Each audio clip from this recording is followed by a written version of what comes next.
Chapter 6.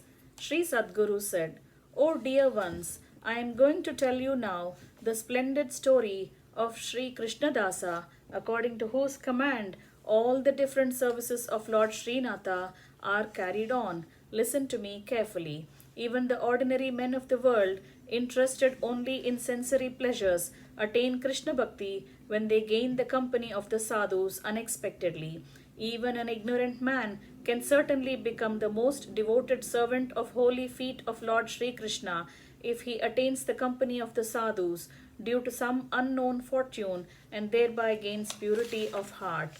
Due to its contact with wind, a dust particle can reach the peak of a mountain. In the same way, even a low fool reaches the sacred abode of the Supreme Soul due to the contact of the great and noble men.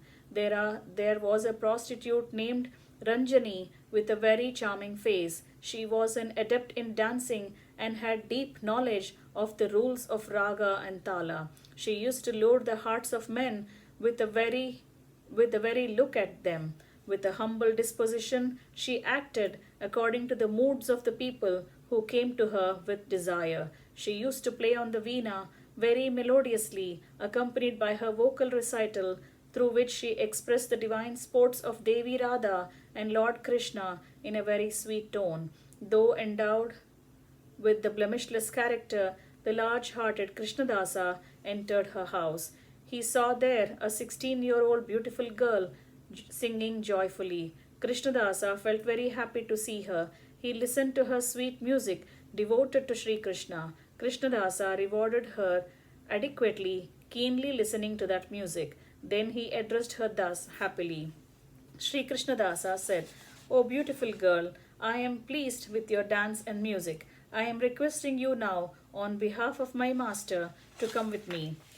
Ranjani said, "O the most intelligent man, I shall come with you. I want to see your beloved Lord. Is your master very rich? Is he very handsome and young?" Sri Krishnadasa said, "Who is richer than him, whose blessings is sought even by Kubera, the Lord of Wealth? O beautiful girl, on this earth, who is more handsome than him, the nail of whose little toe is so beautiful that he conquers even Manmata? Is not youth short-lived like the water bubble on the leaf of a lotus plant?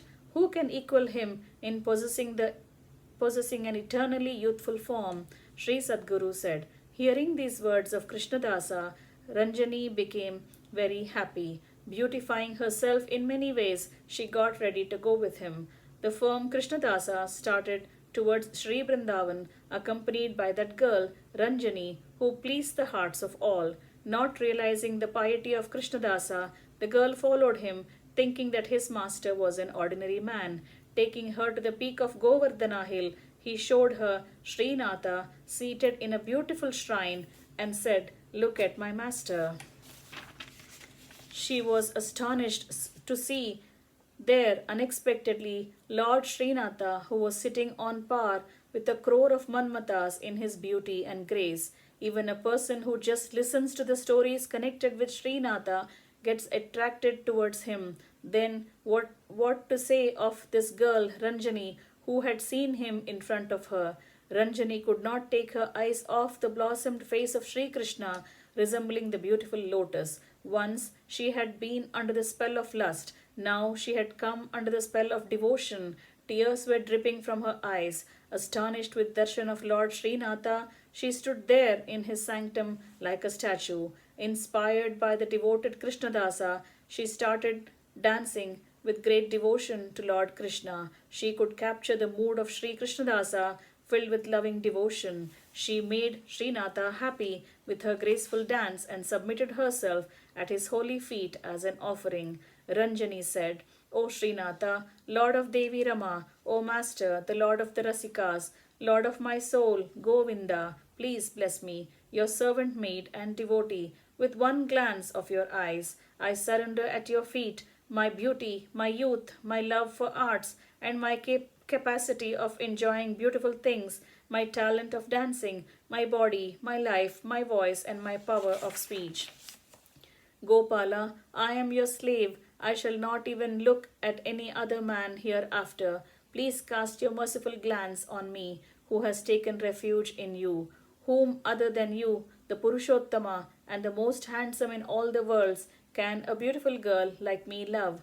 Nandakumara, Madhava, I offer myself to you. Please take me to your holy feet. I am a slave of yours, and I have no other refuge. Shri Sadguru continued. Having spoken thus, she fell again at the holy feet of Srinatha, and when all the devotees there were looking on, she breathed her last. All were struck with wonder to see a ray of light emerging from her elegant body and reaching the holy feet of Sri Krishna. Despite being a prostitute, she could reach the holy feet of the Lord in a split moment.